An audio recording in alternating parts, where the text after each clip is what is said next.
Hai Ibu dan teman-teman, perkenalkan nama saya Gerala Syahaya, NPM saya 1211420120084, Fakultas Kesehatan Program Studi Keperawatan, Universitas Kristen Indonesia Maluku.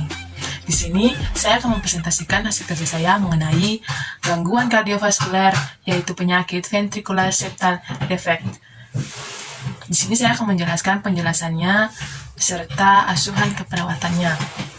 Baik, kita masuk dengan poin pertama, yaitu penjelasan. Definisi tentang ventricular septal defect adalah penyakit jantung bawaan yang paling sering ditemukan pada anak dan bayi. Ventricular septal defect kelainan anatomi.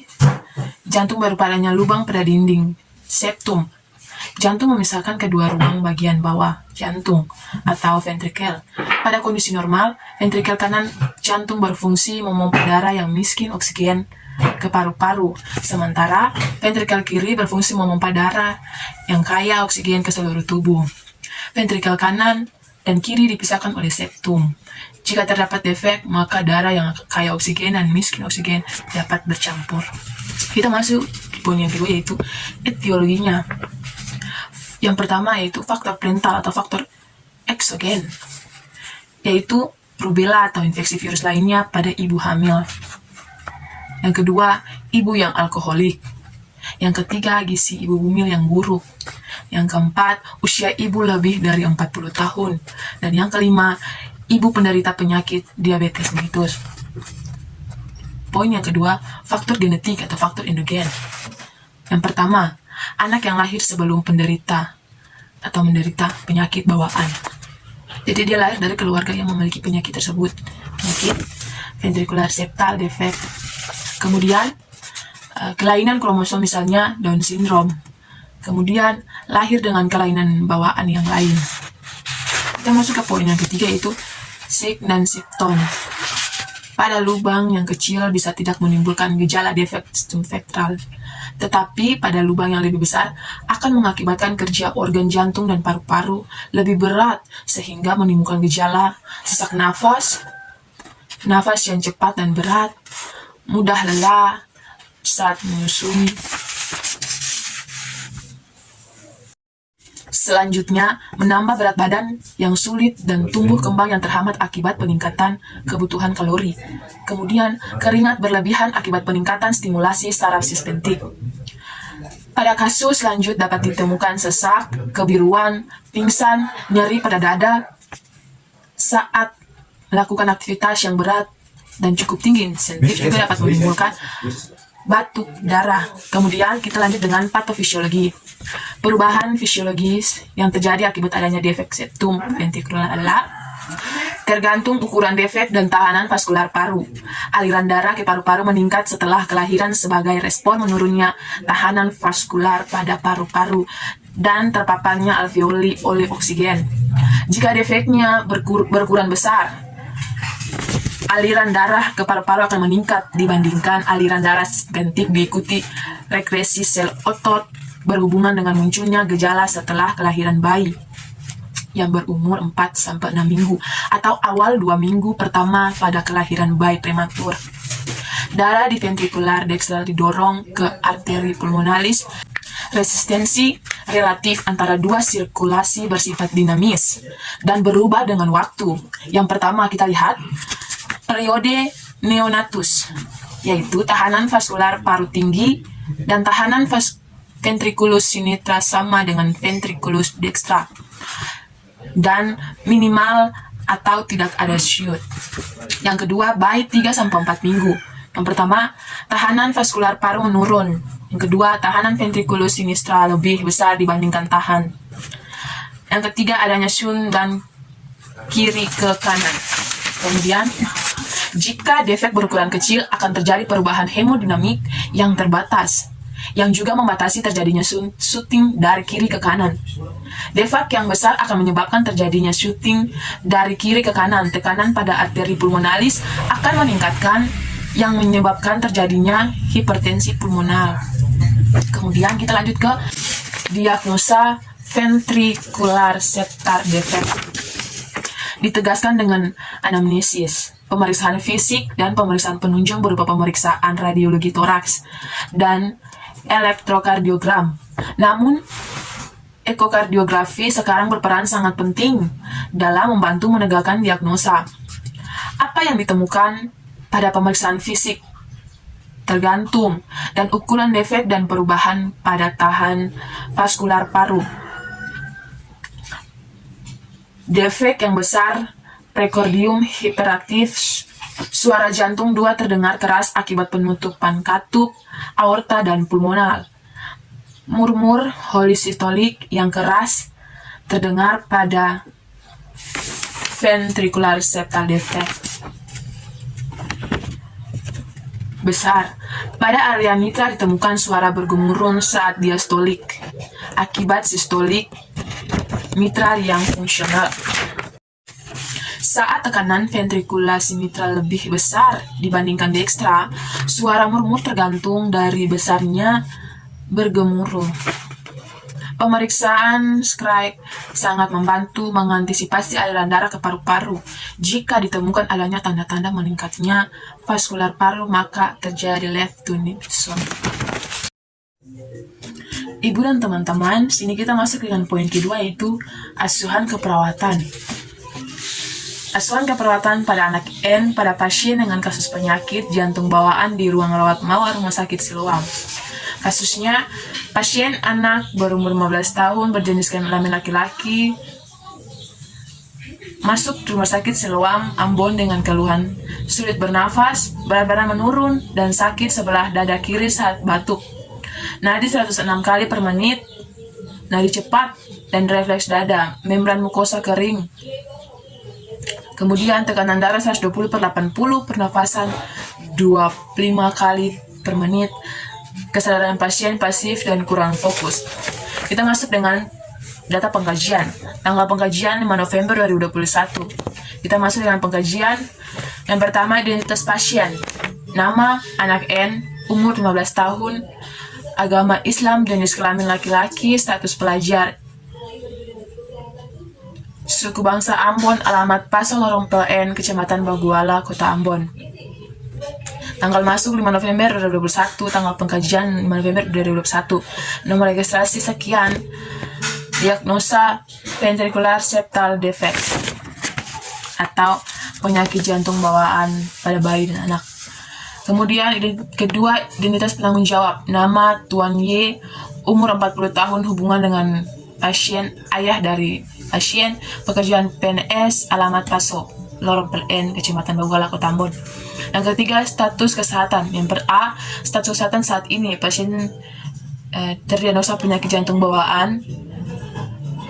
Kedua, keluhan utama, pasien mengatakan kesulitan saat bernafas. Yang ketiga, alasan masuk rumah sakit dan perjalanan saat ini, pasien mengatakan karena kesulitan saat bernafas. D, upaya yang dilakukan.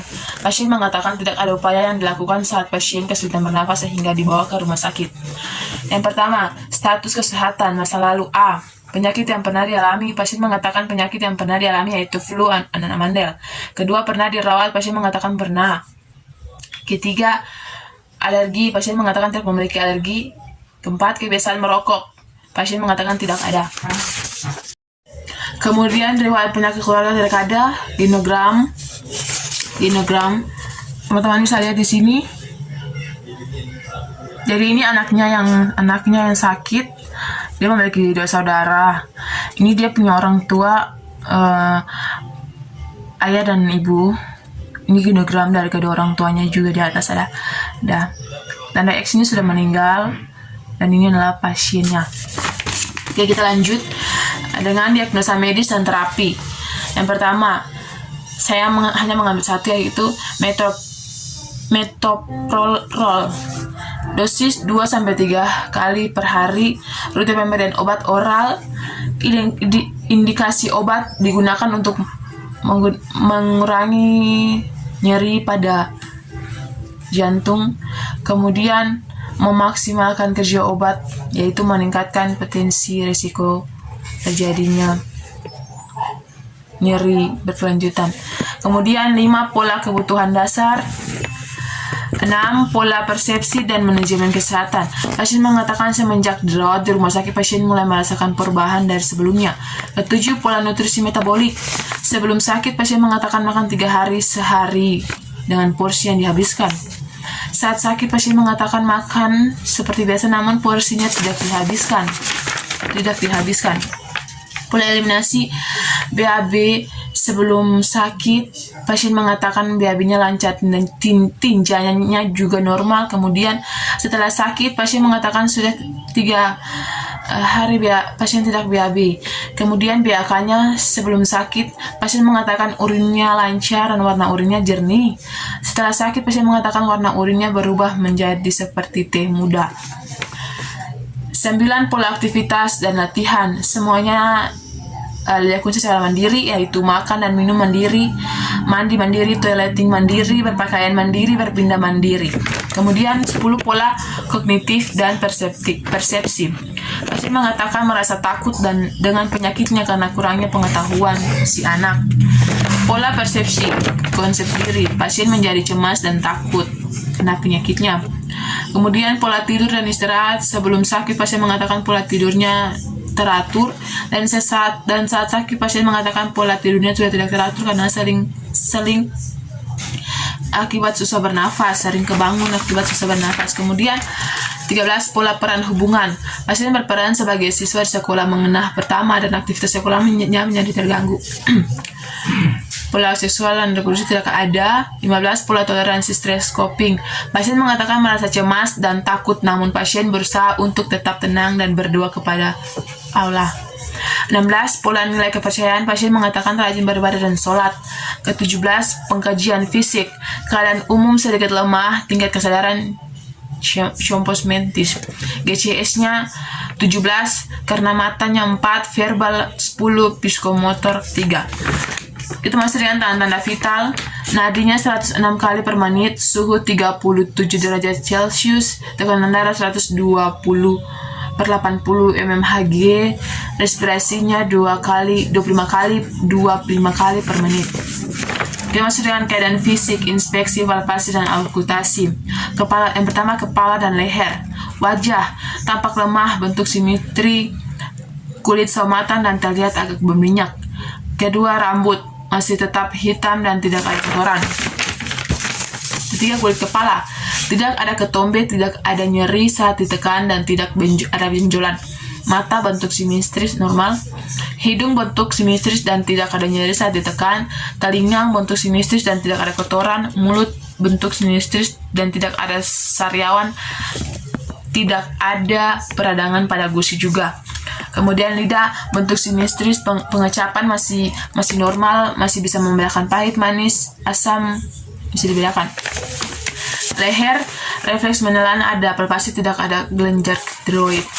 Kemudian kita masuk dengan dada, paru-paru, simetris, paru-paru, inspeksi, simetris gerakan dada ke kiri dan ke kanan serama. Pada inspeksi juga ditemukan menggunakan otot bantu pernapasan. Palpasinya tidak ada nyeri tekanan, paru-paru kiri dan kanan teraba sangat aktif. Auskultasinya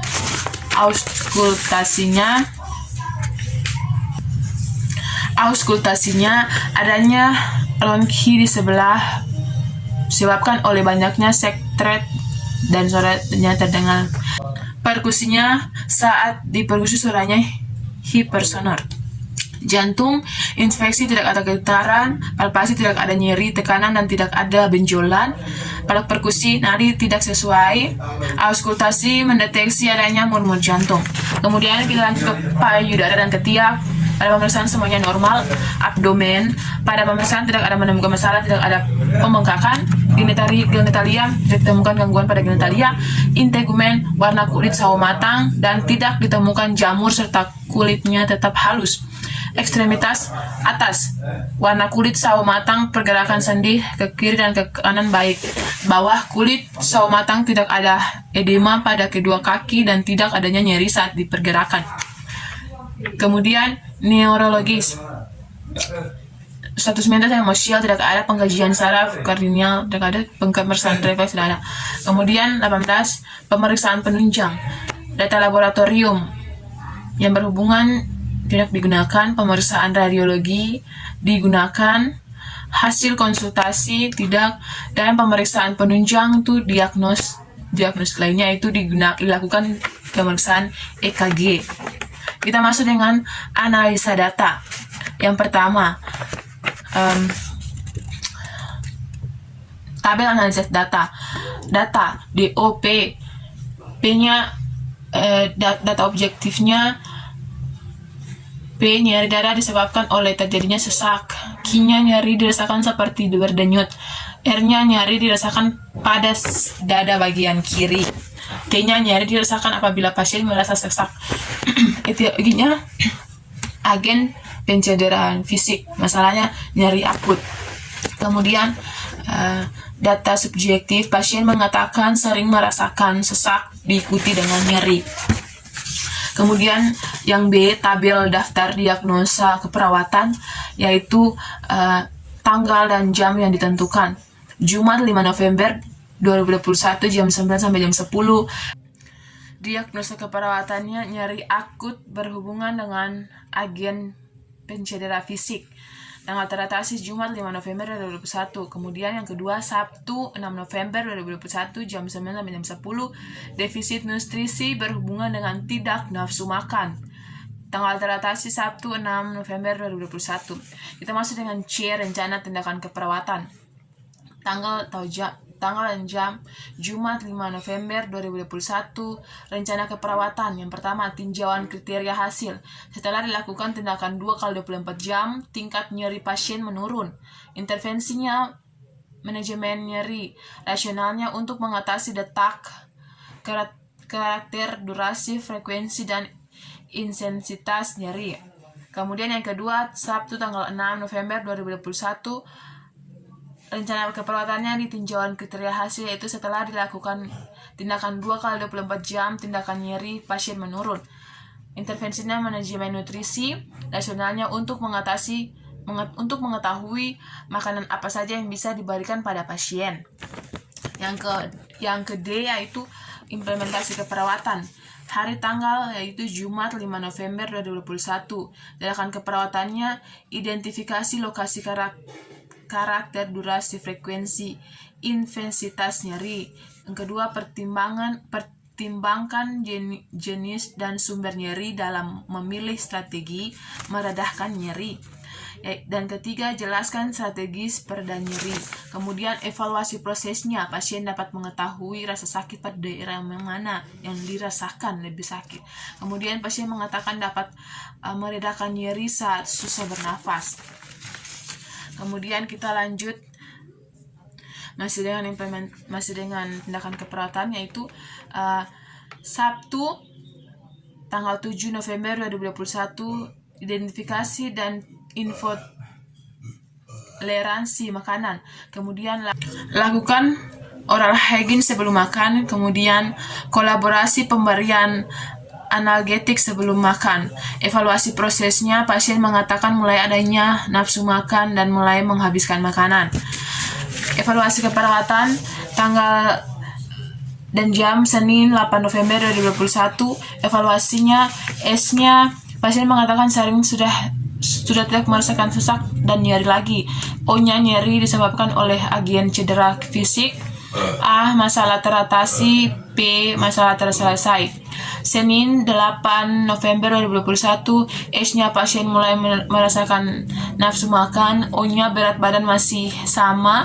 A, masalah teratasi. P-nya masalah selesai. Baik Ibu dan teman-teman, sekian hasil presentasi saya mengenai gangguan kardiovaskuler tentang penyakit gagal jantung bawaan. Itulah hasil presentasi saya mengenai penjelasannya serta asuhan keperawatannya. Terima kasih.